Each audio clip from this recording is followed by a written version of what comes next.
Bom, um comentáriozinho sobre o Congresso do PT, que se realizou agora há pouco, né? Terminou dia 6. O Congresso do PT não apresentou grandes novidades, né? Em relação à política geral do partido. Seria de se esperar, mas não é o caso do PT, que é um partido que vive numa certa confusão, uma definição mais profunda das questões, né, dado o fato de que o governo foi derrubado, etc. e tal.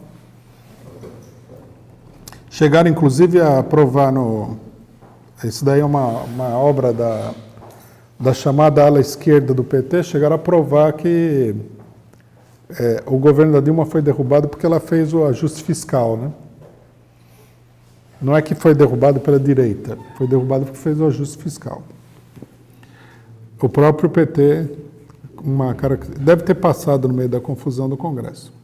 Agora, o que chama a atenção é que, no meio da confusão toda que foi o Congresso, você nota que há uma enorme pressão para que o partido se desloque à esquerda, e o Congresso refletiu essa tendência de deslocamento à esquerda. Isso aqui é importante pelo porquê. Nós temos a ideia de que a direção do PT vai ter uma mudança radical de política, etc. e tal. Não. Né? A princípio não, é uma direção política, eles têm a política deles, a gente já viu qual que é, ela é uma política estável e tudo mais. Apesar de que a gente deve assinalar que a derrubada do governo provocou um certo choque no PT, porque eles não esperavam por isso. Eles não acreditavam que a burguesia fosse capaz de acabar com o governo petista. Agora, uma coisa é a opinião, vamos supor, da direção do PSOL, ou da direção do PCdoB, ou da direção do PSTU. Normalmente, eles têm as ideias mais loucas do mundo. Né? Veja, o PSTU está até agora, o PSTU perdeu já 80% dos militantes aí com essa política do apoiar o golpe. E não muda de opinião, porque é uma estrutura relativamente impermeável à pressão social. Né? Esse é um dado muito importante quando você analisa um partido político, se ele tem essa relação com o mundo real ou não. Já o PT não é assim, o PT é um partido que tem uma relação ampla com o mundo real, com sindicatos, com trabalhadores, etc. e tal. E o mais significativo do Congresso é que essa pressão se manifestou ali. Né? Você vê que o partido já votou que, se houver eleição indireta, não vai participar.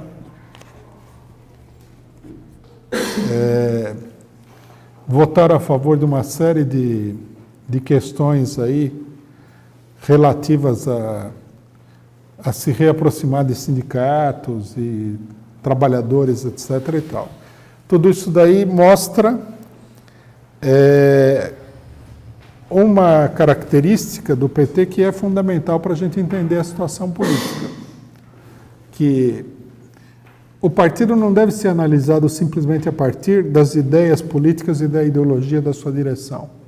Ele tem que ser analisado a partir das relações sociais concretas que ele mantém. Não há dúvida nenhuma de que a base do PT, o eleitorado do PT, está 1 milhão de anos-luz à esquerda da chamada esquerda, que é a esquerda pequeno-burguesa centrista, que passou, meio que trocou de lugar, né? Se colocou numa posição direitista, enquanto que o PT e toda uma série de setores do PT adotaram uma posição centrista, à medida que foram saindo do governo, sentindo o golpe da coisa, etc. e tal. Isso aí é um dado muito importante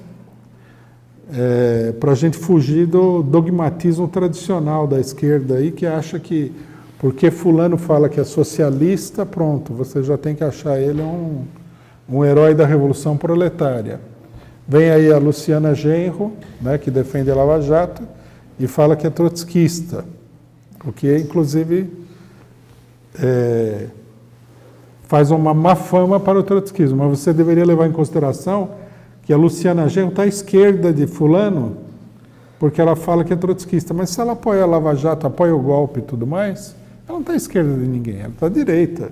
Não importa qual é a vestimenta, a fantasia que ela usa, o cabelo, como é que ela pinta os olhos e tal. Isso é tudo maquiagem, uma coisa exterior.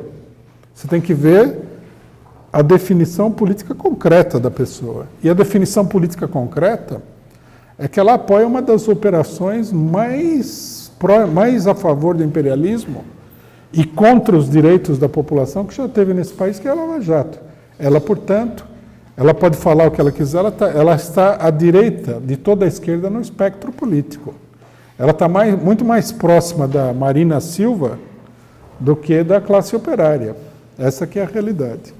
Então, essa esquerda pequena burguesa, nós temos que entender, ela tem uma posição que é golpista, pró-imperialista, por definição, né?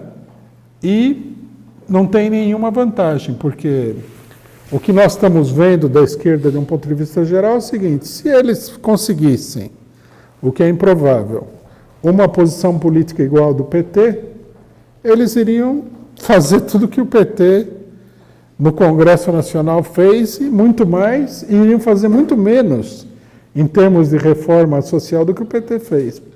Porque é óbvio o desinteresse desses setores por questões sociais que envolvem as camadas mais pobres da população. Prova é que todos eles se colocaram contra o Bolsa Família. Não é que eles eram críticos da maneira como era feito. Eles se colocaram contra. Eles acusaram o Bolsa Família, junto com a direita, de ser um programa clientelista, para conseguir voto, etc. e tal. Como se, né, um deputado, um governador, um prefeito fizesse algum programa e não procurasse capitalizar os votos desse programa, né? Como se fosse uma novidade no Brasil. Né? Um absurdo, né? Então, a análise do PT, da evolução do PT, é muito importante nesse seguinte: em termos de decisões políticas, não há nada no Congresso do PT que chame particularmente a atenção. Mas em termos de sintoma da situação, nota-se, e isso é de uma importância política crucial, uma pressão para que o PT se desloque à esquerda.